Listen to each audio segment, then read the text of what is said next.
President Zelensky is preparing to travel to London for a summit of European leaders on Sunday. After he clashed with President Trump and Vice President J.D. Vance in an extraordinary shouting match on a visit to the Oval Office, President Trump accused the Ukrainian leader of gambling with World War I and of not being grateful for the support of the U.S. President Zelensky, made it clear there should be no compromises.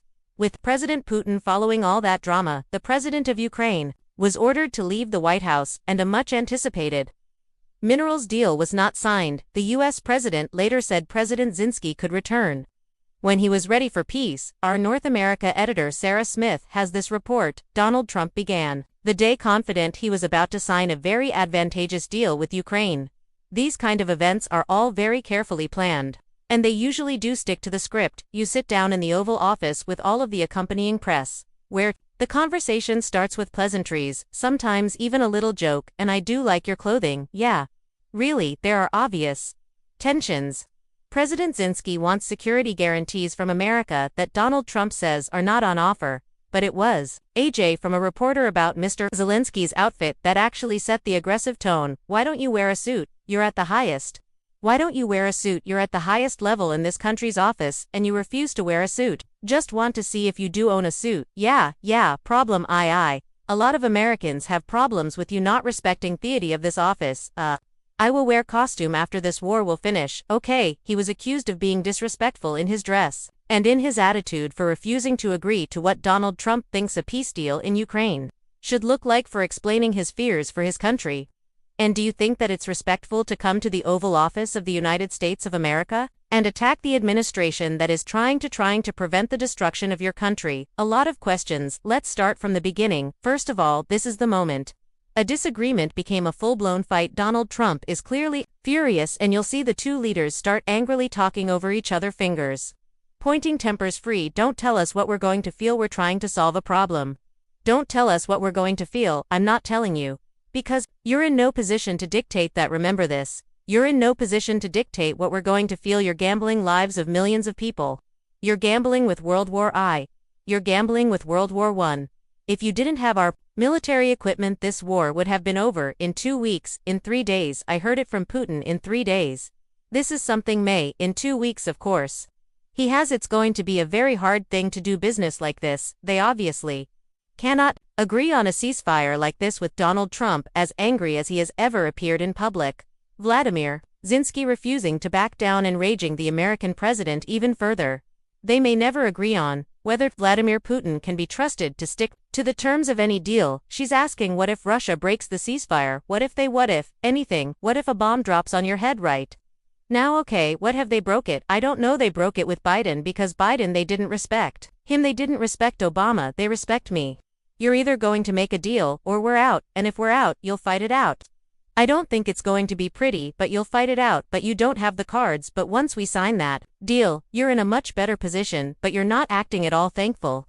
And that's not a nice thing. I'll be honest, that's not a nice thing. All right, I think we've seen enough. What do you think, huh? This is going to be great television. I will say that they were then meant to sit down and enjoy a working lunch before signing a deal that had already been agreed to allow American access to critical mineral mining in Ukraine. Instead, President Zelensky was instructed to leave the White House. Donald Trump posted on social media, I've determined that President Zelensky is not ready for peace.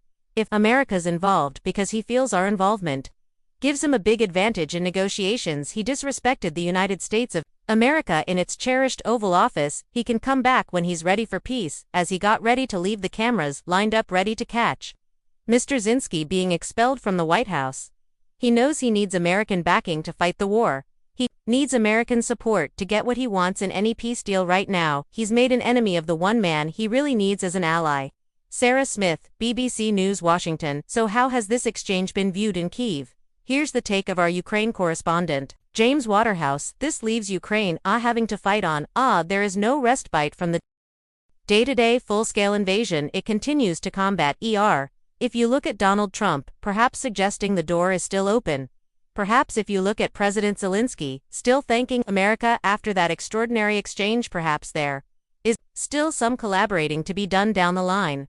But it increasingly feels like this was less to do with the mineral deal For President Zelensky, this was about trying to entice America into a deeper level of cooperation, and clearly, this contract wasn't as enticing for Kiev as perhaps the White House was suggesting. We thought that America had dropped its demand for $500 billion worth of natural minerals, and we thought that perhaps ahead of President Zeke's departure from here that maybe America was going to in turn provide the security guarantees.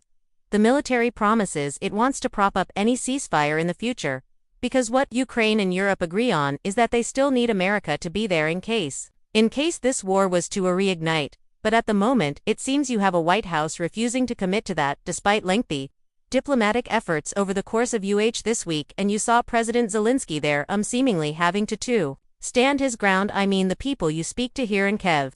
We spoke to a couple last night, they were pleased, they thought President Zelensky had no choice.